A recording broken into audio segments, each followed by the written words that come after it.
దేవుని స్తోత్రం. హల్లెలూయా. గిత్సెమనే తోటలో క్రీస్తేసు వేదన, మానవాళి విడుదల కొరకైన ప్రార్థన. గిత్సెమనే తోటలో క్రీస్తేసు వేదన, మానవాళి విడుదల కొరకైన ప్రార్థన. నీ కోసమే నా కోసమే ఆ మరణ పాత్రమన పాప ఫలితమే. నీ కోసమే నా కోసమే ఆ మరణ పాత్రమన పాప ఫలితమే. గిత్సెమనే తోటలో క్రీస్తేసు వేదన, మానవాళి విడుదల కొరకైన ప్రార్థన.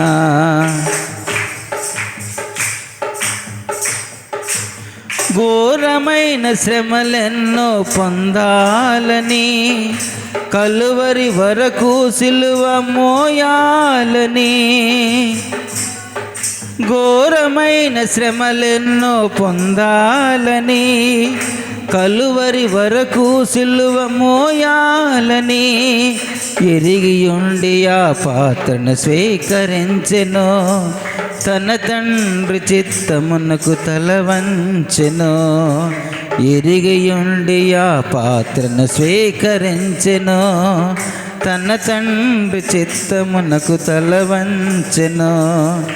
నీ కోసమే నా కోసమే ఆ మరణ పాత్రమన పాప ఫలితమే.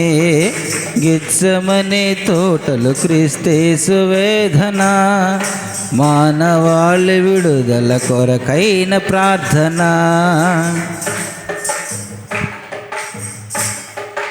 కొంచెమైన మంచితనము లేని పాపిని సంపూర్ణ స్వస్థతతో నింపాలని.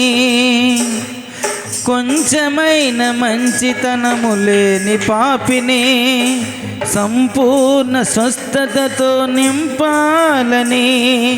గాయములు పొందుటకు సిద్ధమాయెను, తన తండ్రి చిత్తమునకు తల వంచెను. గాయములు పొందుటకు సిద్ధమాయెను, తన తండ్రి చిత్తమునకు తల వంచెను. నీ కోసమే నా కోసమే ఆ మరణ పాత్రమన పాప ఫలితమే. గిత్సెమనే తోటలో క్రీస్తేసు వేదన, మానవాళి విడుదల కొరకైన ప్రార్థన. క్షయమగు మనిషిని మహిమకు మార్చాలని, అక్షయమగు రాజ్యములో చేర్చాలని. క్షయమగు మనిషిని మహిమకు మార్చాలని, క్షయమగు రాజ్యములో అక్షయమగు రాజ్యములో చేర్చాలని. మరణంపు ద్వారమున ప్రవేశించెను, తన తండ్రి చిత్తమునకు తల వంచెను. మరణంపు ద్వారమున ప్రవేశించెను, తన తండ్రి చిత్తమునకు తల వంచెను. నీ కోసమే నా కోసమే ఆ మరణ పాత్రమన పాప ఫలితమే. నీ కోసమే నా కోసమే ఆ మరణ పాత్రమన పాప ఫలితమే. దేవుని స్తోత్రం. హల్లెలూయా.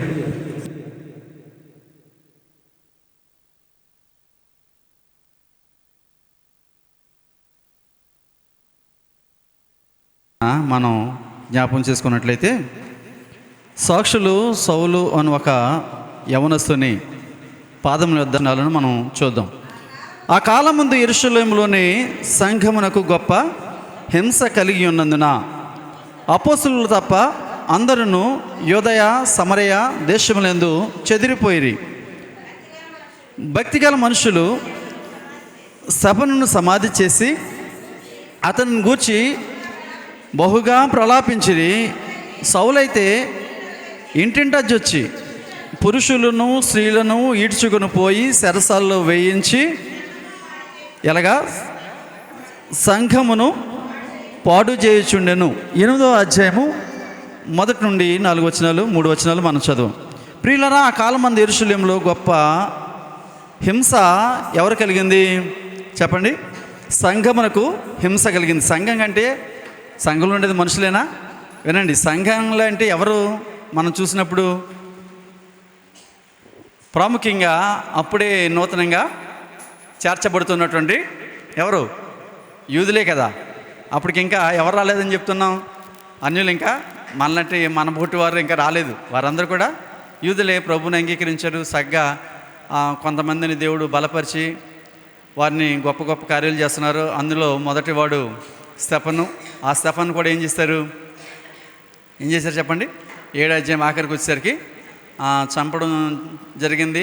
చనిపోతున్నప్పుడు అతను ఆకాశం తెరవబడడం, మనుష్య కుమారుడు తండ్రి యొక్క సింహాసనం మీద లేకపోతే ఆయన కుడి ప్రక్కన ఆసనుడై కూర్చుని నిలబడి ఉండడము చూశాడు. దేవదూతలను చూశాడు. అంటే పరలోక సౌదాన్ని అతను చూస్తున్నాడు. ఆ సమయంలో తన ఆత్మను ఆయన చేతికి అప్పగిస్తూ అన్నాడు, వీరిని క్షమించు నాయన అని చెప్పేసి వారి కొరకు ప్రార్థన చేసి ప్రాణం విడిచిపెట్టారు. అయితే ఆ సమయాలలో ఏం జరిగింది?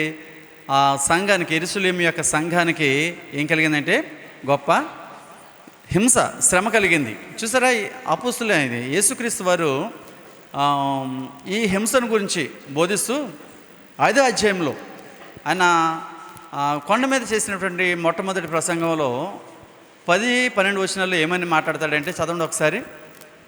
మత్తయి శుభవార్త. నీతి నిమిత్తము హింసింపబడువారు ధన్యులు, పరలోక రాజ్యము వారిది. నా నిమిత్తము జనులు మిమ్మల్ని నిందించి హింసించి మీ మీద అబద్ధముగా చెడ్డ మాటలెలా పలుకున్నప్పుడు మీరు ధన్యులు. ఈ మాట వినండి. ఈ మాట ఎప్పుడు చెప్పాడు యేసుక్రీస్తు వారు చెప్పండి? ప్రారంభంలోనే, ఆయన పరిచర్య ప్రారంభంలోనే అనేక మంది జనసమూహము ఆయన మాటలు వినడానికి వచ్చినప్పుడు ఒక కొండ ఎక్కి ఆయన చేసినటువంటి మొట్టమొదటి ప్రసంగంలో చెప్తున్న మాట ఏమని? నీతి నిమిత్తము నీతి నిమిత్తము శ్రమపడేవారు ధన్యులు. ఇప్పుడు స్తెఫను దేని నిమిత్తం శ్రమ పడుతున్నాడు? నీతి నిమిత్తమైనా లేకపోతే తన సొంత కార్యం గురించా? ఆలోచన చేయండి. స్తెఫను చేసిందంతా కూడా ఏంటి? పరిశుద్ధాత్మ యొక్క అభిషేకం చేత ఎన్నెన్నో గొప్ప కార్యాలు చేశాడు. వాటిని అక్కడి జనము హర్షించలేక పొందుకున్నవారు పొందుకుంటున్నారు. కానీ కొంతమందికి ఏమైంది చెప్పండి? కొంతమందికి గాయమైంది కదా. సత్యం ఎప్పుడు కూడా ఎలా ఉంటుంది? సత్యం ఎప్పుడు కూడా చేదుగానే ఉంటుందా, తీపిగా ఉంటుందా? బాబు ఈ పని చేయదురా, ఇది మంచిది కదరా అంటే వాడు ఏమంటాడు? చెప్పొచ్చులే పోరా అంటాడు కదా. అంటే ఎవరైనా ఒకవేళ నిక్కచ్చిగా మాట్లాడితే అది వారికి బాధే కలిగిద్ది. కానీ స్తెఫను ఆత్మాభిషేకం చేత నింపబడిన వాడే. ఆయన పరిశుద్ధాత్ముడు ఆయన ద్వారా జరిగిస్తున్నటువంటి కార్యాలను వారు ఏం చేయలేకపోయారు అంటే తాళలేకపోయారు, తట్టుకోలేకపోయారు. వెంటనే ఆయన చంపడం, ఆయన ఈ పరిస్థితులు చూస్తాం. అదే కాకుండా ఆ సమయంలో సంఘంలో గొప్ప హింస, యెరూషలేములో గొప్ప హింస కలిగిందని చెప్పాడు. ఇది ఎప్పుడు చెప్పారు క్రీస్తు వారు చెప్పండి? ఆయన పరిచర్యకు వచ్చిన ప్రారంభంలోనే మొట్టమొదటి మత్తయి సువార్త ఇక్కడ రాస్తాడు 5వ అధ్యాయము 10వ వచనంలో. అంత మాత్రమే కాకుండా పౌలు గారు తిమోతికి రాసినటువంటి 2వ పత్రిక 3వ అధ్యాయము 12వ వచనంలో కూడా ఒక చక్కని మాట మాట్లాడతాడు. తర్వాత దశలోనికైకి రాసిన మొదటి పత్రిక 2వ అధ్యాయం 14వ వచనం కూడా ఒకటి తీయండి. ఇద్దరు కలిపి చదవకండి. ఎవరైనా ఒకరు చదువుతున్నప్పుడు 2 వారు ఆగిపోండి.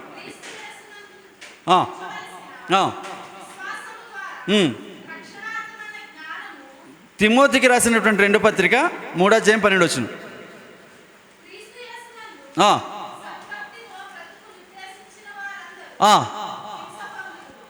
ఎలాగా? క్రీస్తు యేసునందు సద్భక్తితో బ్రతకాలని ఆశపడుతున్న ప్రతి ఒక్కరు కూడా ఏం చేస్తారు చెప్పండి? ఏం చేయబడతారంటే హింస అనేవి సర్వసాధారణంగా ఉంటాయి అని. ఎవరిని బలపరచడానికి? ఇవి నాటి ప్రజలతో పాటు నేటి సంఘ సభ్యులైనటువంటి మనందరికీ కూడా ఇదొక హెచ్చరిక. ఎందుకంటే ఈ వాక్యము సజీవమైనటువంటి వాక్యము. ఎప్పటికి సజీవము అంటే ఎప్పటికి సజీవం?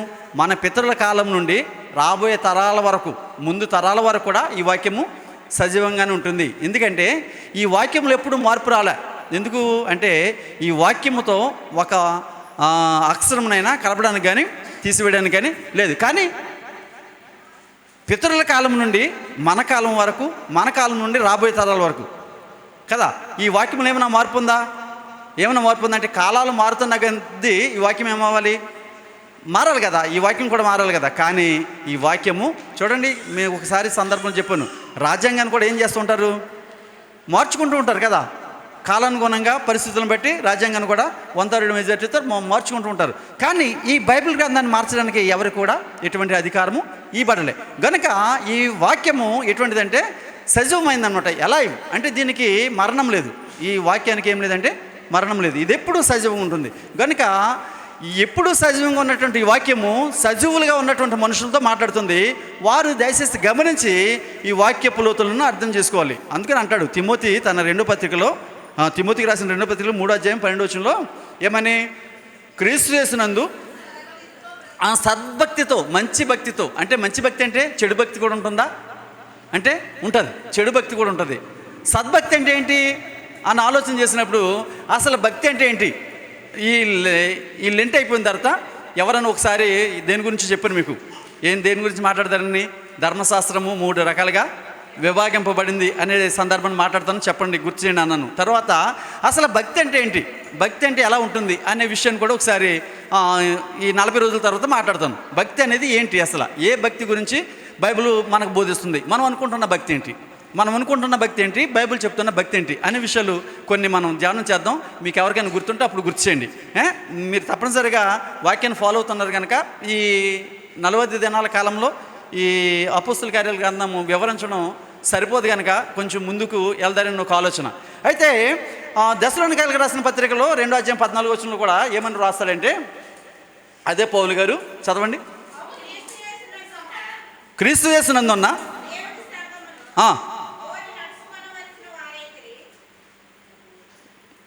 2వ పత్రిక దశలోనికైలకు రాసిన మొదటి పత్రిక చదవండి. మొదటి పత్రిక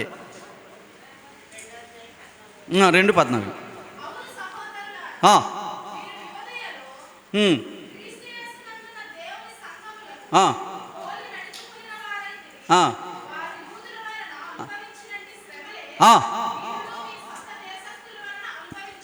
ఎలాగా, ఏం మాట చెప్తారని చెప్పండి. ఎవరి వలన అనిపిస్తున్నారు వారు? యూదులేనా, బయటవారా? గమనించాలి, చాలా శ్రద్ధగా గమనించాలి వాక్యాన్ని. తన సొంత ప్రజలే ఎవరిని వేధిస్తున్నారు? తన సొంత ప్రజలే తన సొంత నాయకులుగా నియమించినటువంటి పరిశుద్ధాత్మని వారు ఒక స్టెప్ను అనుకుంటున్నారు. కానీ యేసుక్రీస్తు అన్నారు కదా, ఎడమ చేతి కుడి చేతి వైపున ఉన్న వారిని చూసి, నేను నీ ఇంటికి వచ్చినప్పుడు నువ్వు నాకు భోజనం పెట్టావు, నాకు నీళ్ళు ఇచ్చావు అని చెప్పినప్పుడు, ఎడమ చేతి వైపున ఉన్న వారిని చూసి, నేను నీ దగ్గరికి వచ్చినప్పుడు కనీసం నువ్వు నాకు కాళ్ళు కొట్టుకోవడానికి నీళ్ళు కూడా ఇవ్వలేదంటే, అయ్యో ప్రభు నువ్వు ఎప్పుడు వచ్చావు అన్నట్టుంటే అన్నాడు నీతిమంతులతో, నాలా ఒక సహోదరుడు మీ మధ్యకు వచ్చినప్పుడు మీరు ఆ మంచి కార్యం చేశారు, లేకపోతే ఒక సహోదరుడు మీ మధ్యకు వచ్చినప్పుడు మీరు ఆ మంచి కార్యము చేయలేదు. అంటే చేసిన వారితో చేసినట్టుగాను, చేయని వారితో చేయనట్టుగాను చెప్పాడు. అంటే చేసిన వారు చేసిన యొక్క క్రియల ఫలాన్ని పొందుతున్నారు, చేయని వారు కూడా ఏ మంచి క్రియలైతే చేయలేదో, ఏ చెడు క్రియలైతే చేశారో ఆ చెడు క్రియల ఫలాన్ని పొందుతున్నారని చెప్పేసి యేసుక్రీస్తు వారు కూడా చెప్పడం జరిగింది. కాబట్టి తన సొంత ప్రజలు ఎవరిని, తన సొంత ప్రజలనే హింసించున్నారు. చదవండి ఆ వాక్యం.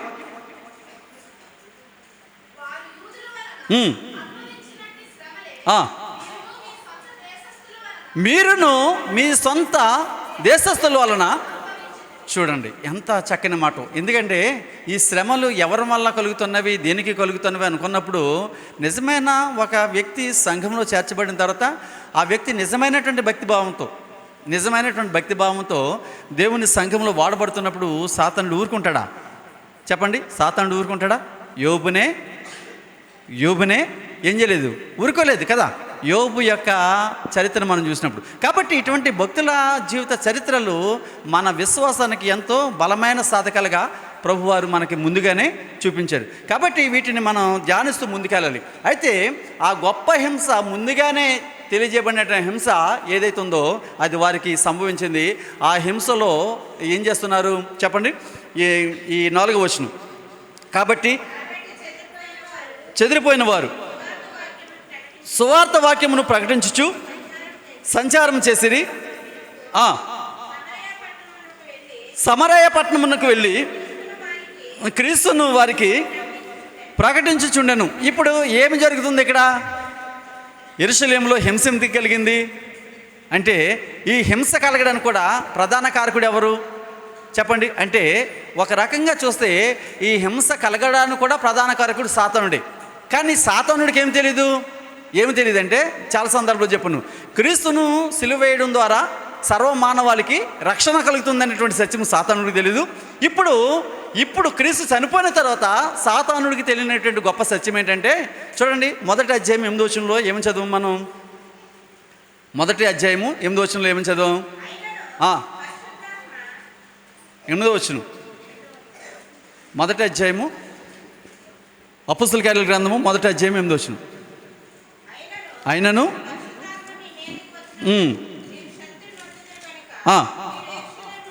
మీరు యెరూషలేములోను యోదయ సమరయ దేశము అంతటను ఏమి ప్రకటించాలన్నాడు? సాక్షులే ఉంటారని చెప్పాడు కదా. అంటే యెరూషలేములోను యోదయ సమరయ పట్టణాలలోనూ మీరు వాక్యాన్ని ప్రకటించడానికి నాకు సాక్షులు ఉంటారని చెప్పాడు కదా.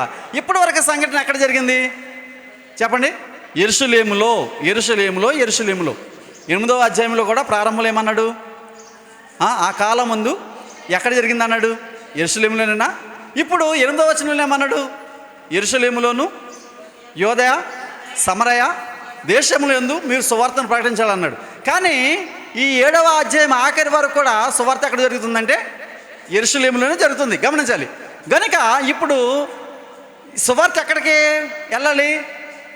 సమరయకి వెళ్ళాలి, యోదయకి వెళ్ళాలి, తర్వాత బూదిగంతం వరకు, అంటే ప్రపంచమంతటా వెళ్ళాలి కదా. ఇప్పుడు ఎక్కడి వరకు ఆగిపోయింది సువార్త? యెరూషలేములోనే ఆగిపోయింది. ఈ యెరూషలేములోనే ఆగిపోయిన సువార్త సర్వప్రపంచానికి తాకాలంటే అది దేవుని చిత్తం. కానీ సాతానుడు ఏం చేస్తున్నాడు చెప్పండి? వీళ్ళని శ్రమ పెడుతున్నాడు. శ్రమ పెట్టడం ద్వారా ఏమైపోయారు వీళ్ళు చెప్పండి? చల్లా చెదరైపోయిన వారు ఏదో ఒక ఇంట్లోకి వెళ్ళి దాగ్గుండి ఏమండి బ్రతుకు జీవుడు అంటూ లేరు కదా. ఇప్పుడు శపను చంపేసిన తర్వాత ఏమవ్వాలి? యెరూషలేములో మహాభయం పుట్టాలి కదా, మహాభయం పుట్టాలి. కానీ ఎంత హింస కలిగినా కానీ వారికి భయం లేదు. సరికదంటే భయం లేదని చెప్పడానికి గల కారణం ఏంటంటే, ఇప్పుడు ఇంకొక వ్యక్తి ఎంటర్ అవుతున్నాడు ఈ 8వ అధ్యాయంలో. ఆ వ్యక్తే పిలుపు. మొదట మనం చూసాం కదా 6వ అధ్యాయంలో 7 మనుషులను ఎన్నుకున్నారు కదా. ఒకరు స్తెఫను, రెండవది పిలుపు కదా. ఈ పిలుపు మనం పిలుపు పత్రిక రాసిన పిలుపు కాదని చెప్పేసి అన్నాను కదా, అవునా? సారీ, రైట్, ఆ పిలుపు కాదని ముందుగానే చెప్పాను. అయితే ఈ పిలుపు ఎవరంటే ఈ 7 అపోస్తులు ఎవరి మీద అయితే చేతుల నుంచి ప్రార్థన చేసి పంపించారో వారిలో ఒక పిలుపు ఈ పిలుపు కదా. ఆయన ఇప్పుడు ఎక్కడికి వెళ్తున్నాడు చెప్పండి? సమరయ పట్టణం. ఇప్పుడు సువార్త ఎక్కడ పాకింది? యెరూషలేము నుండి. ఆ సువార్త ఏమవుతుందంటే ఇంప్లిమెంట్ అవుతుంది కదా చక్కగా. యెరూషలేములో ఆగిపోకుండా యేసుక్రీస్తు వారు ఏమైతే చెప్పారో తన శిష్యులకు అది జరుగుతుంది. కానీ ఈ సత్యం వారికి తెలీదు, సాతానుడికి తెలియదు. అంటే తన ప్రజలను నిర్బంధించాలనుకున్నాడు, శ్రమ పెట్టాలనుకున్నాడు, లేకపోతే నాశనం చేయాలనుకున్నాడు. కానీ వాడి ఉద్దేశం అయితే అది, కానీ దేవుని ఉద్దేశం అయితే చూడండి. వెంటనే స్తెఫను యొక్క బాధ్యతలను ఎవరు తీసుకున్నారంటే పిలుపు తీసుకుని ఏం చేస్తున్నాడు చదవండి. సమరయలో అప్పుడు పిలుపు సమరయ పట్టణంలోకి వెళ్ళి క్రీస్తును వారికి ప్రకటించుచుండెను.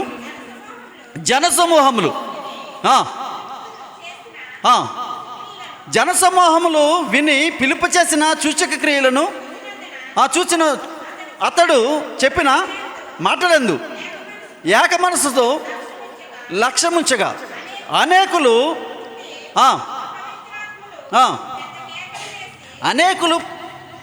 పట్టిన పవిత్రాత్మలు పెద్ద పెద్ద కేకలు వేసి వారిని వదిలిపోయాను అన్నాడు. ఇక్కడ ఏం జరుగుతుంది? ఎప్పుడైతే ఈ పిలుపు ఏం చేస్తున్నాడు, యేసు క్రీస్తుని గురించినటువంటి సువార్తను సమరయ పట్టణంలో బోధ చేస్తున్నాడు, ప్రకటిస్తున్నాడు. వెంటనే ఈ వాక్యం ప్రకటించేటప్పుడు ఏమి జరుగుతుందంటే కొన్ని అద్భుతాలు.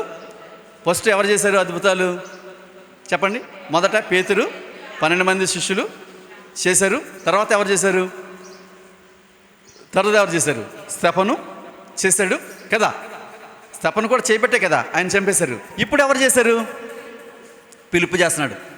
చూడండి, ఈ యొక్క అద్భుత కార్యాలు, ఆశ్చర్యక్రియలు దేనికి సాదృశ్యం అంటే యేసుక్రీస్తు వారు కూడా తన పరిచర్య చేస్తున్నట్టు దినాల్లో చూడండి, యోహాను సువార్తికుడు 2వ అధ్యాయము 23వ వచనంలో ఒక సందర్భాన్ని మనకు బోధిస్తాడు. చూడండి 2వ అధ్యాయం 23.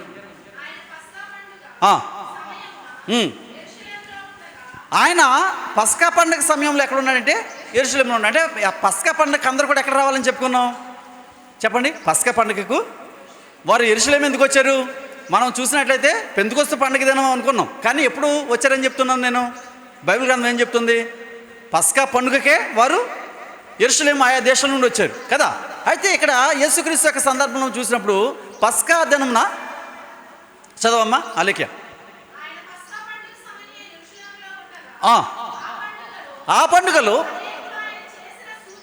అనేకులు ఆయన చేసిన సూచక క్రియలను చూచి ఆయన నామమందు ఏముంచారు చెప్పండి? ఎప్పుడు విశ్వాసం కలిగింది వీళ్ళకి? సూచక క్రియలు చూసినప్పుడు కదా, మహత్కార్యములు అద్భుత కార్యములు చూసినప్పుడు కదా వీరికి విశ్వాసం కలిగింది. ఈయన నిజంగా చెప్పుకుంటున్నట్టు దేవుని కుమారుడు గనుకనే ఈ క్రియలు చేయగలుగుతున్నాడు. ఇంతగా మునుపు అన్నాడు కూడా ఇటువంటి కార్యాలు చేసినటువంటి మనుషులను మనం చూడలేదు. గనుక ఈయన సర్వోన్నతుడైనటువంటి దేవుని కుమారుడు కనుకనే ఈయన ఇటువంటి కార్యాలు చేస్తున్నారని అనేక మంది ఆయన ఏముంచారు? విశ్వాసం ఉంచారు. ఇక కారణం ఏంటంటే ఒక వ్యక్తి తాను చెప్పినటువంటి మాటను నమ్మడానికి ఈ సూచక క్రియ గొప్ప ఔషధంగా పనిచేస్తుంది. చూడండి కదా, మనం కూడా ఇప్పుడు ఏదన్నా బలహీనతగా ఉన్నప్పుడు ఏదైనా డాక్టర్ వచ్చి ఒక మందు చెప్పాడంటే అది వేసుకోకని తగ్గిపోయిందంటే మనం ఎవరి మీద లక్ష్యం ఉంచుతాం?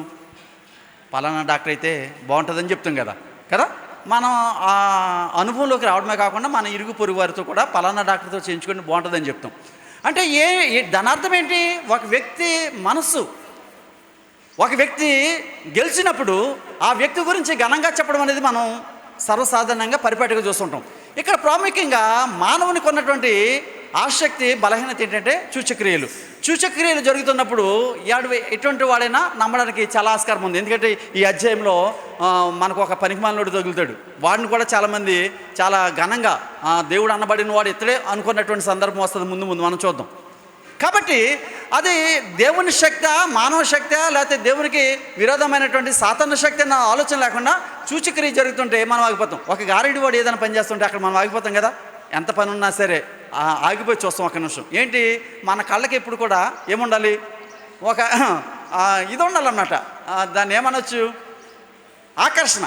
మన కంటికి నచ్చిన విషయాలు కనబడుతున్నప్పుడు దాన్ని చాలా శ్రద్ధగా చూస్తాం. అయితే ఇక్కడ యేసుక్రీస్తు వారు కానీ తన శిష్యులు కానీ తన వాక్యాన్ని బోధించడానికి, ప్రభు యొక్క మర్మాలను వారికి తెలియజేయడానికి మొదటగా ఏం చేశారంటే సూచక క్రియలను చేసి వారి హృదయాలను ఇటువైపుకి తిప్పినట్టుగా, అంటే దేవుని వాక్యం వైపు తిప్పినట్టుగా. అంతేగాని వారిని బ్రహ్మపరచాలని కాదు. బ్రహ్మపరచాలనుకుంటే ఏదో మాయా పనులు చేయొచ్చు, కానీ వీరు చేసినవి కూడా ఏంటి యథేచ్ఛగా వారి కళ్ళతో చూస్తున్నటువంటి గొప్ప కార్యాలు, ఇది మనుషులకు సాధ్యం కానీ గొప్ప క్రియలు వారు చేసి ఏం చేశారంటే దేవుని నామాన్ని మహింపరచారు.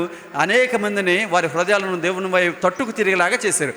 ఆ క్రమంలోనే ఇప్పుడు స్తెఫను గారు చనిపోయిన తర్వాత ఆ మరణ భయము మిగిలినటువంటి అపోస్తుల మీద ఏమాత్రం చూపించలేదు అని చెప్పడానికి ఏంటంటే ప్రాముఖ్యంగా ఫిలిప్పు గారిని పరిశుద్ధాత్ముడు మరలా వాడుకుంటున్నాడు. చూడండి, ఈ ఫిలిప్పు గారి చేత ఏం చేశాడంట? అనేక కేకలు వేసి వారిని వదిలిపోయాను. పక్షవాయువు గల వారును కుంటివారును అనేకులు.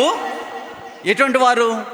పక్షవాయువు, తర్వాత కుంటివారు. అంటే ఒక సాధారణమైనటువంటి డాక్టర్ లేకపోతే పేరెన్నికగా అన్నటువంటి డాక్టర్ చేయగలిగినటువంటి స్వస్థత కాదు ఇవి. ఇది పరమవైద్యుడైనటువంటి దేవునికి తప్ప మానవులకు సాధ్యం కాదు. మానవాతీతమైనటువంటి శక్తి ఈ కార్యాలు చేయాలంటే. ఆ శక్తిని పొందుకున్నాడు ఈ స్తెఫను క్రమంలో. ఇప్పుడు పిలుపు చదవండి. అందుకు ఆ పట్టణంలో అనేకులు మిగుల సంతోషముతో ఆ యొక్క పరిచర్యలో వారు మునిగి తేలడం మనం చూస్తుంటాం. అయితే తర్వాత ఇప్పుడే ఎదురాడు. ఇక్కడ ఇందాక చెప్పాను కదా, ఒక పనికి మాలినోడని. ఇక్కడ కనబడుతున్నాడు. సీమోను అన్న ఒక మనుషుడు లోగడ ఆ పట్టణంలో గారడి చేయొచ్చు. తానెవడో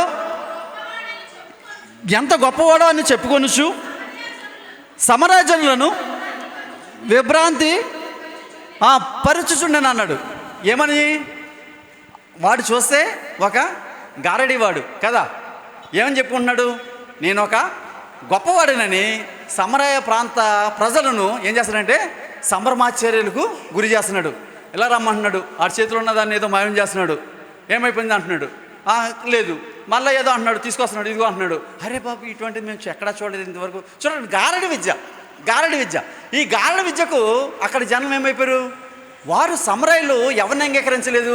మొదట చెప్పండి, మొదట క్రీస్తును అంగీకరించిన వారు కాదు.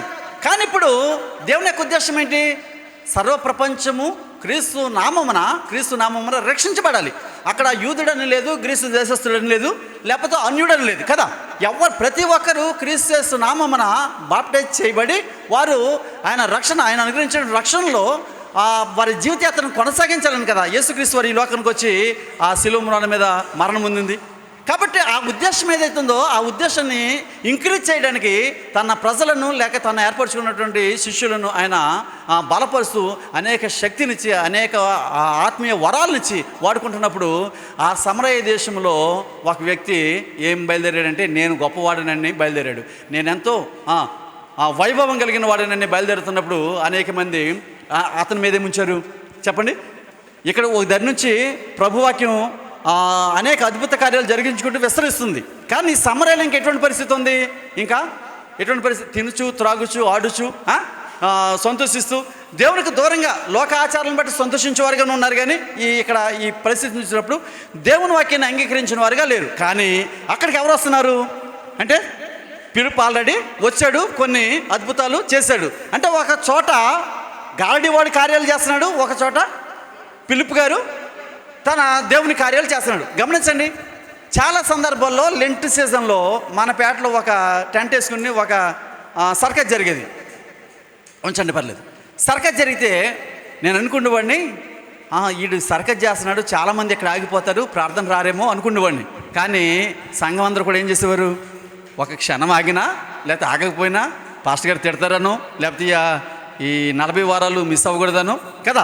ఈ మొత్తం మీద ఏం చేసేవారంటే, వాడు అంతటి వైభవంగా అంత లైటింగ్ పెట్టి అంత సౌండ్ సిస్టమ్ పెట్టి ఇలా చేసినా కానీ జనం ఆగేవారు కదా, చక్కగా గుడికి వచ్చేవారు. ఈ మాట ఎందుకు చెప్తున్నానంటే, వాడు చక్కగా లేనివన్నీ కల్పించి అది చేసి చేస్తున్నప్పుడు చాలామంది అంటే గుడికి వచ్చేవాళ్ళు వచ్చినా కానీ రానివారు ఎంతమంది ఉంటారు చెప్పండి? రానివారు చాలామంది ఉంటారు కదా. గుడిలో దేవుని ఆరాధించేవారు కొద్దిమంది అయితే బయట మిగిలిపోయేవారు అనేక మంది కదా. రెట్టింపు 10 రెట్లు ఎక్కువ ఉంటారు. వారందరూ కూడా ఆ నయనానందం అనమాట.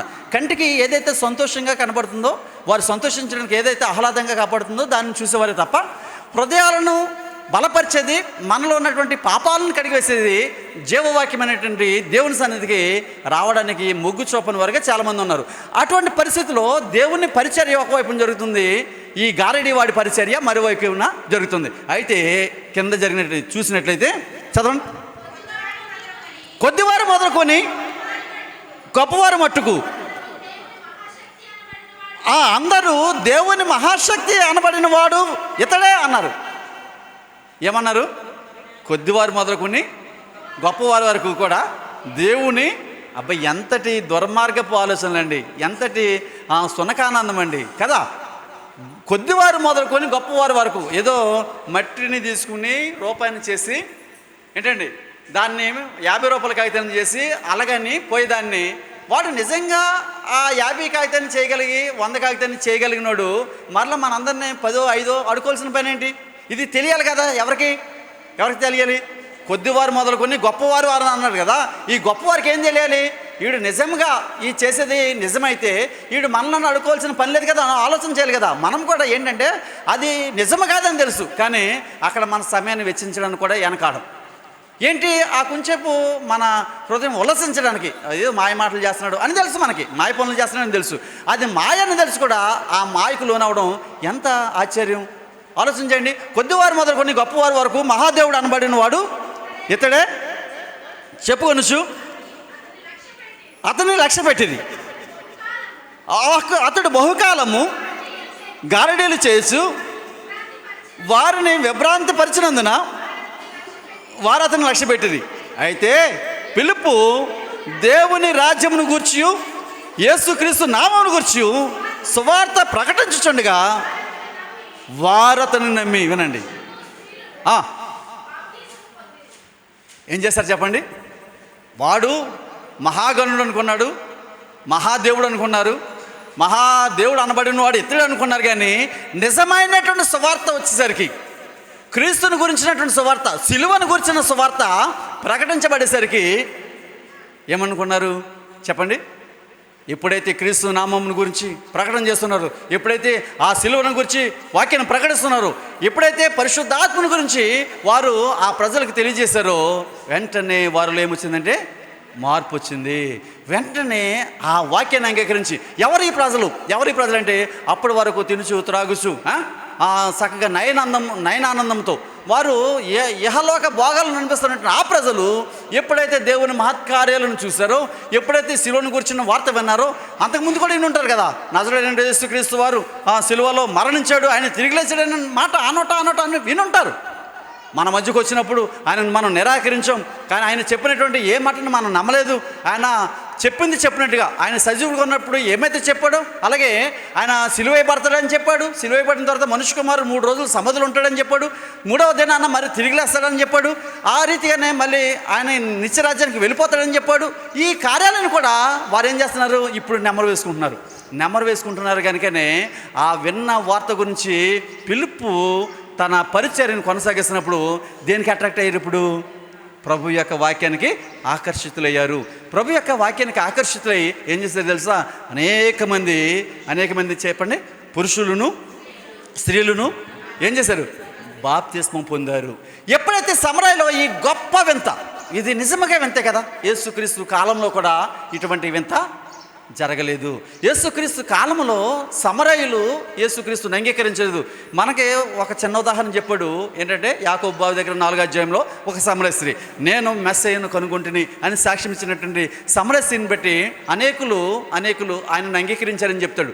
అయితే అంగీకరించారని చెప్పాడు, కానీ అక్కడ బాప్తిసం తీసుకున్నాడని మనం చదవంగానే ఇక్కడైతే పిలుపు పరిచర్యలో పరిశుద్ధాత్మని కార్యాలు జరిగిస్తున్నప్పుడు చూడండి, అనేక మంది ఏం చేయబడుతున్నారంటే బాప్టైజ్ చేయబడుతున్నారు. అనేక మంది బాప్తిసం పొందిరి. అప్పుడు ఎవరు నమ్మరు చెప్పండి? వినండి, ఎప్పుడైతే ఎంతమంది బాప్తిసం పొందుతున్నారో అప్పుడు ఈ గారడి విద్య కలిగినోడు, గారడి చేత అనేక లక్షలు సంపాదించినాడు, అనేక కోట్లు సంపాదించినాడు. ఎందుకంటే ప్రజలందరినీ మోసం చేసి డబ్బు సంపాదించినటువంటి అతను ఇప్పుడు ఎక్కడికి వచ్చేసాడు చెప్పండి?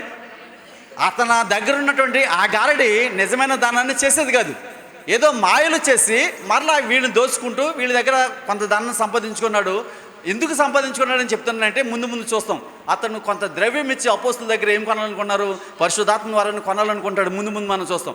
కాబట్టి ఇతడు ధనవంతుడై ఉండి కూడా ఇప్పుడు ఏం చేశాడంటే తనకు కలిగిన ధనాన్ని విడిచిపెట్టాడంటే ఆ స్థితిని విడిచిపెట్టి, గారడి చేసేటువంటి స్థితిని విడిచిపెట్టి ఎక్కడికి వచ్చాడు? బాప్తిసం పొందే కాడికి వచ్చాడు. ఇప్పుడు బాప్తిసం పొందేవాడు మరలా గారడీ చేయడానికి వెళ్తాడా?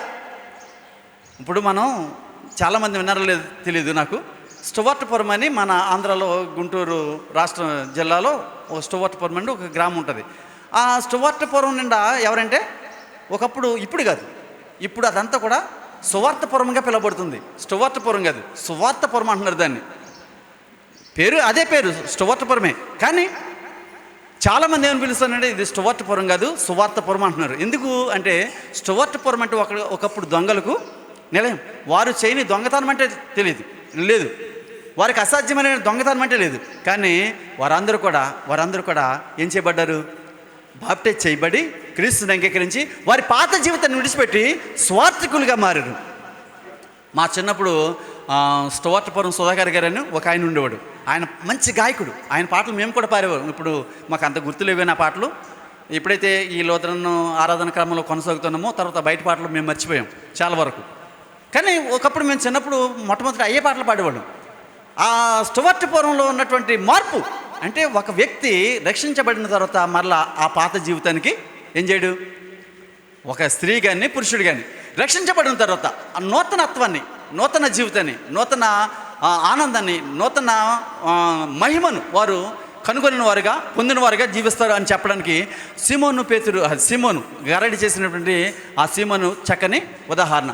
వాడు కూడా ఏం చేశాడు చెప్పండి, బాప్తిసం పొంది వీరిని ఎవరిని పిలుపుని విడిచిపెట్టలేదు. ఇంకా బాప్తిసం పొంది పిలుపుతోటే తిరుగుతూ ఉన్నాడు. పిలుపు ఏ కార్యం చేస్తే ఆ కార్యాలు చూస్తున్నాడు. చక్కగా ఆ పరిచర్యలు పాలు పంపులు పొందుతున్నాడు. ఏంటి ఈ పరిచర్యలో చక్కగా ఈ గారడి సీమోను కొనసాగుతున్నాడు. అయితే చదవండి,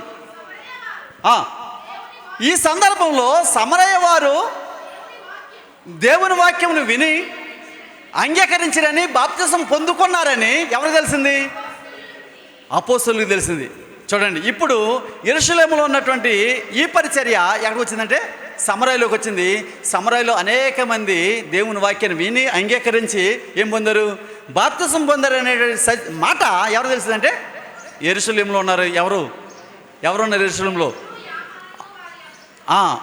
అపోస్తలులు ఉన్నారు కదా. అంటే యెరూషలేములో హింస కలిగినప్పుడు ఎవరు పారిపోయారు? ఎవరు చాలా చెదిరైపోయారు చెప్పండి? అపోస్తలులు అక్కడే ఉన్నారు. అపోస్తలులు 12 మంది ఎక్కడ ఉన్నారు? యెరూషలేములో ఉన్నారు. మిగిలిన వారు అంటే ఎవరు? ఆయా దేశాల నుండి వచ్చిన వారు పారిపోయారు. ఏమండి, ఇక్కడ ఈ 7గురిగా ఎన్నికబడినటువంటి వీరు కూడా పారిపోయారు. అలాగే ఆ యొక్క యెరూషలేములో, ఆ యోదయ ప్రాంతంలో అనేక మంది, ఆ 3,000 మంది 5,000 మంది లెక్కకు మించి అని చెప్పుకున్నాం కదా, వారందరూ కూడా ఏమయ్యారు? చాలా చెదరైపోయారు. వీరందరూ కూడా చూడండి, అన్ని వేల సంఖ్య ఇప్పుడు ఏమైపోయిందంటే 12 మందితో మిగిలిపోయారు. ఎక్కడ చెప్పండి? యెరూషలేములో అపోస్తలులు మాత్రమే ఉన్నారు. మిగతా వారందరూ కూడా చల్లా చెదిరైపోయారు. అయితే చల్లా చెదిరైపోయినటువంటి వారిలో స్తెఫను చంపబడ్డాడు. తర్వాత దేవుడు పరిశుద్ధాత్ముడు పిలుపును ఎన్నుకున్నాడు. పిలుపు చేసినటువంటి కార్యాలను బట్టి, ఆయన చేసినటువంటి సువార్తను బట్టి, ఆయన ప్రకటించినటువంటి ఆ శిలువను గురించిన వార్తను బట్టి ఆ సమరయ ప్రాంతంలో అనేక మంది బాప్తిసం పొందినప్పుడు, ఈవెన్ గారడి సీమోను కూడా బాప్తిసం పొందినప్పుడు ఈ మాట ఎవరికి తెలిసిందంటే యెరూషలేములో ఉన్నటువంటి 12 మంది అపోస్తలులకు తెలిసింది. ఈ 12 మంది అపోస్తలులు ఏం చేశారంటే అందులో పేతురు, యోహానులను అన్నారు, నాయన మీరు వెళ్ళండి, మీరు వెళ్తే ఇంకా గొప్పగా పరిచర్య సాగుద్ది. ఎందుకంటే ఇంతవరకు పేతురు గారు ఎంతో గొప్పగా పరిచర్య చేశారు కాబట్టి ఇంత శక్తి మరలా ఇంత ధైర్యము కలిగిన వారు కనుక మీరు వెళ్ళండి అని చెప్పేసి ఏమనుకున్నారో మొత్తం మీద వీరిద్దరిని పంపడం జరిగింది. చదవండి, వీరు వచ్చి వారు పరిశుద్ధాత్మ పొందవాలని వారి కొరకు ప్రార్థన చేసిరి. అంతకుముందు వారిలో ఎవరి మీదను ఆయన దిగి ఉండలేదు. వారు ప్రభువైన యేసు నామమున బాప్తిస్మం మాత్రం పొంది ఉండరు అంటాడు. ఇదేంటి ఇక్కడ మరలా వారు బాప్తిస్మం పొందినప్పుడు ఏమని పొందుతారు? తండ్రి, కుమార, ఇప్పుడు పరిశుద్ధాత్మలు వచ్చేసాడు కదా, పరిశుద్ధాత్మ నామంలో కదా. ఆయన యేసుక్రీస్తు వారు కూడా ఏమన్నారు? మీరు సర్వలోకానికి వెళ్ళి సువార్తను ప్రకటించినది నమ్మినవాడు బాప్తిసం పొందినవాడు ఎవరి నామమున? తండ్రి, కుమార, పరిశుద్ధాత్మ నామమున అన్నాడు కదా. తండ్రి, కుమార, పరిశుద్ధాత్మ నామమున అన్నప్పుడు పరిశుద్ధాత్ముడు వచ్చిన తర్వాత కదా ఈ బాప్తిసాల కార్యక్రమాలు జరుగుతున్నాయి. మరి వీరు మరలా ఏంటి? చాలా ఆశ్చర్యంగా ఉంది కదా. ఏమని ఆ మాట మరలా చదవండి. వీరు వచ్చి వారు పరిశుద్ధాత్మని పొందవలెనని వారి కొరకు ప్రార్థన చేసిరి. అంతకుముందు వారిలో ఎవరి మీద ఆయన దిగి ఉండలేదు. వారు ప్రభువైన యేసు నామమున బాప్తిసం మాత్రము పొందిన వారై ఉండిరు అన్నాడు. అంటే పరిశుద్ధాత్ముడు ఎవరి మీద దిగలేదు. ఇలా వచ్చిన తర్వాత ఎవరు? పేతురు, యోహానులు వచ్చిన తర్వాత మాత్రమే పరిశుద్ధాత్ముడు దిగాడని చెప్తున్నారు కదా. ఇక్కడ చాలా సింపుల్ ఏంటంటే వారు తండ్రి, కుమార, పరిశుద్ధాత్మ నామమున బాప్తిసం పొందారు. ఇఫ్ సపోజ్ ఒక మాట చెప్తాను, ఇప్పుడు మన పెట్టులో 1,00,000 రూపాయలు ఉన్నాయి, మన ఇనపగొట్లు మన పెట్టులో కదా, ఇంట్లో 1,00,000 రూపాయలు ఉన్నాయి కాబట్టి మనకు కొన్ని కొన్ని ఆలోచనలు ఉంటాయి. మనం ఎక్కడికో బయటికి వెళ్తాం కదా, ఎక్కడికో బయటికి వెళ్ళినప్పుడు అక్కడ ఒక 50,000 అవసరం అవుతాయి. మన దగ్గర ఉంటాయా చెప్పండి? మన దగ్గర ఉంటాయా? అప్పుడు కూడా ఉంటాయా? కానీ మన దగ్గర ₹1,00,000 లేవా? ఉన్నాయి కదా. మీకు అర్థమవుతుందా? నీ ఇంట్లో ₹1,00,000 ఉండొచ్చు, కానీ ఆ ₹1,00,000 ఎవరు కూడా ఉండకపోవచ్చు, నీ కూడా ఉండకపోవచ్చు. అప్పుడు ఏమంటావు? నాకు ఒక కొంత సమయం నేను వెళ్ళి 10 నిమిషాల్లో అంటే దేన్ని బట్టి నీ దగ్గర ₹1,00,000 ఉన్నాయనేటువంటి నమ్మకం కదా, అధికారం. అంటే పరిశుద్ధాత్ముడు ఉన్నాడు అనేటువంటి సత్యం మీకు తెలుసు. కానీ అపోస్తులు మాత్రమే పరిశుద్ధాత్మను పొందుకుంటూ వారు మాత్రం నిత్యం ఆ పరిశుద్ధాత్మలో బలపరచబడుతున్నారనే సత్యం మనకు తెలియాలి. ఎందుకంటే పరిశుద్ధాత్ముడు వచ్చాడు, అనేక 3,000 మంది వారి ఇష్టానుసారంగా మాట్లాడారు, 15 దేశాల నుండి వచ్చిన వారికి ఆ భాషలు అర్థమయ్యాయి. అంటే అప్పుడు వారందరి మీద ఏమన్నారు? పరిశుద్ధాత్ముడు దిగాడు. కానీ పరిశుద్ధాత్ముడు ఎప్పుడు ఆల్దోలేడు. ఇప్పుడు ఎవరైతే దేవుని కార్యాలు ఆసక్తితో చేస్తున్నారో ఈ 7 మీద వారు ఎవరు శిష్యులు చేతులుంచినప్పుడు ఆ 7 కూడా ఏం చేశారు? పరిశుద్ధాత్మతో నింపబడి ఉన్నారు. ఇప్పుడు ఎవరినైతే వీరు అభిషేకిస్తున్నారో వారు మాత్రమే పరిశుద్ధాత్మతో నింపబడుతున్నారు ఆ సందర్భానికి. కానీ వారు ఎవరు ఎన్నుకోబడిన 7 ఇంకొకరికి పరిశుద్ధాత్మ శక్తులు ఇచ్చే వరం వారికి లేదు. ఎవరికి? 12 మందికి తప్ప ఈ 7 పొందుకున్నారు కదా. 7? స్తెఫను, ఫిలిప్పు, ప్రొకొనోరు ఉన్నారు కదా. 6వ అధ్యాయం 5వ వచనంలో మనం చూస్తాం కదా. వీరు ఆ 7 ఎవరికి ఇచ్చే అధికారం లేదు, ఇంకొకరికి పరిశుద్ధాత్మను రిలీజ్ చేసే అధికారం లేదు. కానీ ఎవరికి ఉంది? శిష్యులకు మాత్రమే. అందుకనే మనం ఇప్పుడు చాలామంది పరిశుద్ధాత్మ నా మీదకి వచ్చేసాడు, నా మీదకి నథింగ్, ఎవరి మీదకి రాడండి. పరిశుద్ధాత్ముడు అనేది మాట తప్పు. మనతో ఉన్నాడు పరిశుద్ధాత్ముడు. ఎలా ఉన్నాడు? నీ అవసరతలో నీకు తోడు ఉంటాడు. అంతేగాని నేను నీకు పరిశుద్ధాత్మ అభిషేకం ఇస్తున్నాను, నువ్వు ఏ సమస్య నుంచి విడుదల పొందుతాడు, నథింగ్ జరగదు. నిన్ను ఆ సమస్య నుంచి పరిశుద్ధాత్మను గట్టెక్కించాలనుకుంటే ఎప్పుడు నీ అవస్థను చూసి, నీ ప్రార్థన విని, నీ విశ్వాసాన్ని బట్టి, నీ నమ్మకాన్ని బట్టి, ఆయనలో నువ్వు చేస్తున్నటువంటి నీ భక్తి జీవితాన్ని బట్టి పరిశుద్ధాత్ముడు కార్యాలు చేస్తాడు తప్ప ఏ పాస్టర్ గారో లేకపోతే ఆ పైవాడో లేదు. ఆడికే దిక్కు లేదు. అంటే తన విశ్వాసమే తనను ఏం చేస్తుంది? అది పరిశుద్ధాత్మ కార్యం. అంతేగాని నాకు విశ్వాసం ఉంది, నేనేదో చేస్తానంటే నా విశ్వాసాన్ని బట్టి నీకేమీ కూడా జరగదు. నా విశ్వాసాన్ని బట్టి నాకే జరుగుద్ది, నీ విశ్వాసం బట్టి నీకే జరుగుతుంది. ఈ సత్యాలు మనం గ్రహించాలి. అంటే నువ్వేదైనా దేవుని యొక్క కార్యము, దేవుని వలన దయ పొందుకోవాలనుకుంటే నువ్వు పరిశుద్ధాత్మని ప్రార్థించాలి తప్ప. జోషి గారు వచ్చి ప్రార్థన చేస్తాడు, అదేంటంటే సంఘ పెద్దలను పిలిపించి ప్రార్థన చేయమన్నాడంటే, ఎస్, నువ్వు సంఘ పెద్దను పిలిపించినప్పుడు ఏ విశ్వాసం పిలిపిస్తావు? ఆయన వచ్చి ప్రార్థన చేస్తే తగ్గుదనే విశ్వాసం ఉంది కదా, ఆ విశ్వాసమే తప్ప ఆయన కాదు. వినండి, పాస్టర్ వస్తే ప్రార్థన చేస్తే తగ్గుదనే విశ్వాసం ఏదైతుందో ఆ విశ్వాసం అది దేవుడు చేయాలి తప్ప ఈ పాస్టర్ వచ్చి చేయడు, సంఘ పెద్ద వచ్చి చేయడు. కాబట్టి ఈ విషయంలో మనం చాలా జాగ్రత్తగా అధ్యయనం చేయాలి ఈ విషయాలు.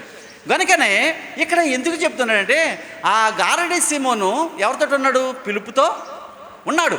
కానీ పిలుపుతో ఉన్నాడు, కానీ పిలుపును ఏం అడగలేదు. ముందు మనం చూస్తాం పరిశుద్ధ వరమని ఇమ్మని అడగలే. కారణం ఏంటంటే పిలుపు దేవుని కార్యాలు చేయగలడు, కానీ ఆ అభిషేకాన్ని ఇంకొకరికి రిలీజ్ చేసేటువంటి అధికారము లేదు. కానీ ఆ అధికారం ఎవరికి ఉంది?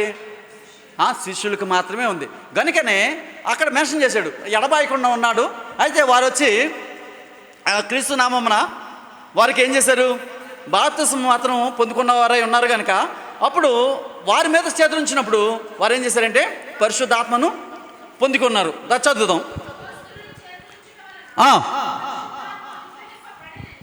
అపోస్తలుల చేతులుంచడం వలన పరిశుద్ధాత్మ అనుగ్రహించబడినని ఎవరు చూశారు? ఇప్పుడు సీమోనికి అర్థమైపోయింది. ఏమని చూడండి, సీమోనికి బాగా అర్థమైపోయింది. అంటే ఇది కేవలం ఇది ప్రభు యొక్క శిష్యులు మాత్రమే చేయగలరు. ఆయన ఆ శిష్యులు ఎవరి మీదన్నా చేతులు ఉంచితే వాళ్ళు అభిషేకించబడతారు, పరిశుద్ధాత్మ అనే వరం పొందుకుంటారు. కానీ వారు ఎదుటి వారికి ఆ వరాన్ని ఇవ్వగలిగిన వారు కాదు అనేటువంటి సత్యం ఎవరికి అర్థమైంది? చెప్పండి.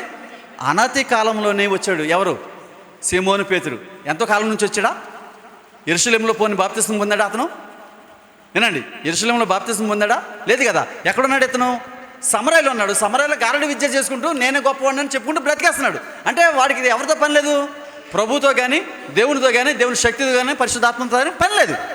కానీ ఇప్పుడు ఏం చేశాడంటే వాడిదంతా వ్యర్థమైన జీవితం అని గ్రహించి దానివల్ల లాభం సంపాదిస్తున్నా అది పనికిరానిదని గుర్తెరిగి ఈ జీవితం నిజమైన జీవితం కాదు, నిజమైన జీవితం అంటూ ఒకటి ఉంది, అది అపోస్తుల ద్వారా ప్రకటించబడుతుంది కనుక ఆ యొక్క నిజ జీవితాన్ని స్వీకరించాలి. మాయలో బ్రతకడం కాదు, నిజ జీవితంలో నేను బ్రతకాలని ఆలోచన కలిగి తన గారడి విద్యను, తన సంపాదనను ప్రక్కన పెట్టి ఎడగొచ్చాడంటే పిలుపుతోటి వచ్చేసి ఆయనతో పరిచయం చేస్తున్నాడు.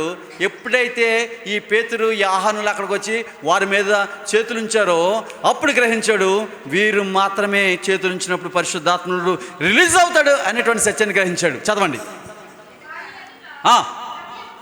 వారి ఎదుట, ఎవరి ఎదుట? ద్రవ్యం, ధనం అని ఎందుకు చెప్పానంటే వాడి దగ్గర ఉన్న ధనం.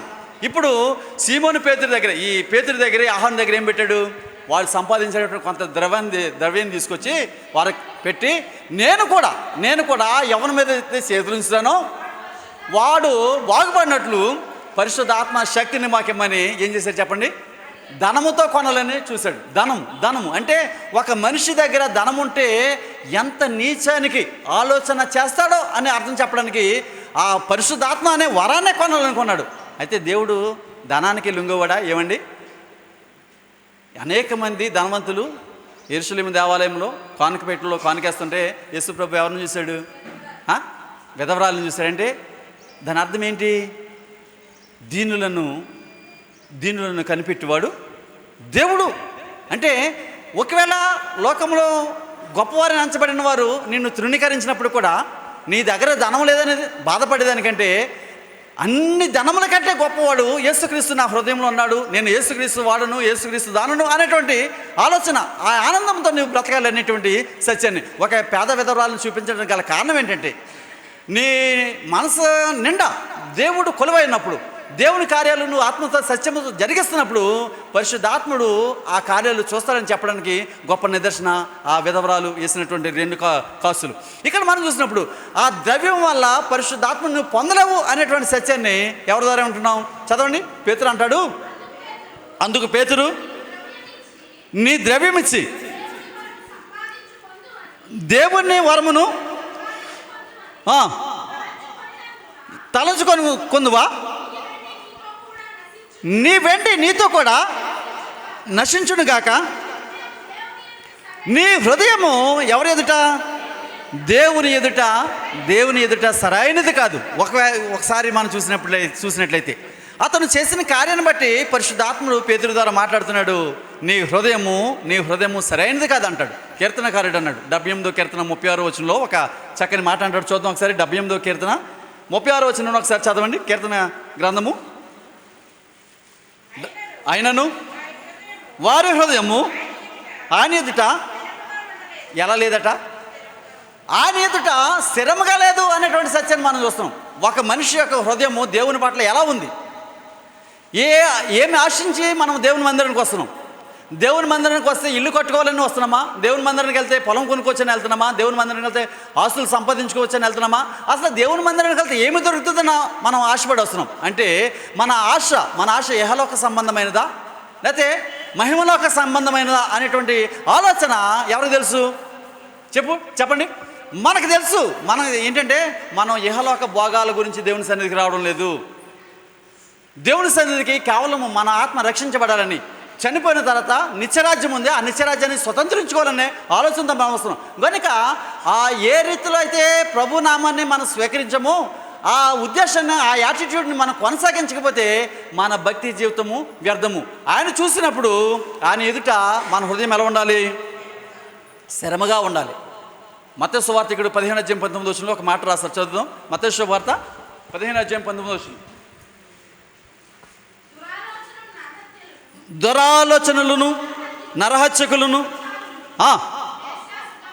గమనించండి. దురాలోచనలు అంటే డబ్బిచ్చి ఎవరిని సంపాదించుకోవాలని? యేసు ప్రభుని సంపాదించుకోవాలన్నా? డబ్బిచ్చి పరలోకాన్ని సంపాదించుకోవాలన్నా?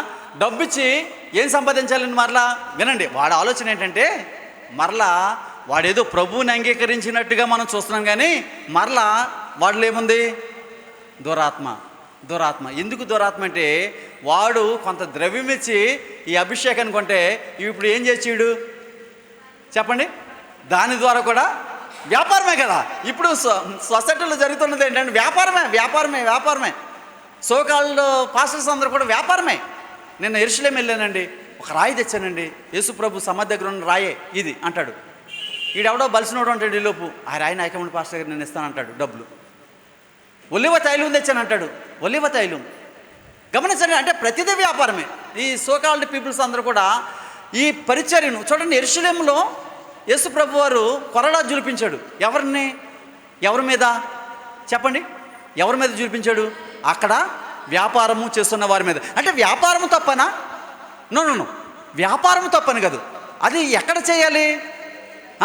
ఎక్కడ చేయాలి? దేవుని సంఘంలో, దేవుని సన్నిధిలో, దేవుని ప్రజల మధ్య కాదు. ఎక్కడ చేయాలి? బయట చేసుకోవాలి. ఏ వ్యాపారం చేయాలి? న్యాయమైనటువంటి వ్యాపారం చేయాలి. కానీ ఇక్కడ వారు ఏం చేశారు? పరిశుద్ధ దేవాలయాన్ని ఎలా మార్చారంటే వ్యాపార కేంద్రంగా మార్చాడు. అందుకనే దొంగల గుహగా మార్చాడు అన్నాడు యేసుక్రీస్తు. అందుకనే అంత శాంతమూర్తి ఒక్కసారి ఏం చేశాడంటే కొరడా పుచ్చుకున్నాడు. చూడండి ఎంతటి నీతిని దేవుని వాక్యం బోధిస్తుంది అంటే. ఈ గారడీ సీమోను ఏం చేయాలనుకున్నాడంటే ఆ అభిషేకం ద్వారా మరలా వీళ్ళకి ఇచ్చేది కొన్ని లక్షలేమో కానీ కొన్ని కోట్లు సంపాదించవచ్చు అనుకున్నాడు. అందుకని అన్నాడు, నీ ద్రవ్యము నీ వెండి నీతో నశించును గాక అన్నాడు. ఇంకా జరిగిద్దా? చూడండి రోమపత్రిక 8:9 చూడండి ఒకసారి. నేను వాక్యాన్ని ముగిస్తాను. 7 చూడండి. రోమపత్రిక 8:7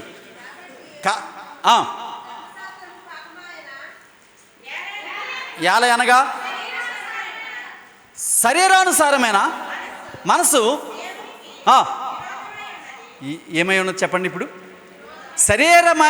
శరీరానుసారమైన మనసు దేవునికి విరోధమై ఉన్నది. ఇప్పుడు ఆ సీమోను, గారడీ సీమోను ఏ ఆశ? శరీరాశ, జీవపుడంబము, నేత్రాశ.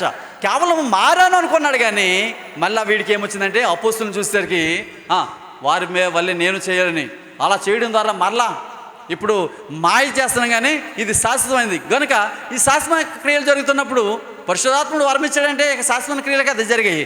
శాశ్వత క్రియలు జరుగుతున్నప్పుడు వాడు కుంటువాడిని తీసుకొస్తే ఈ కాల్ రావాలంటే 2 లక్షలు అవుతుందిరా బాబు అన్నాడు అనుకో, ఏం చేస్తాడు?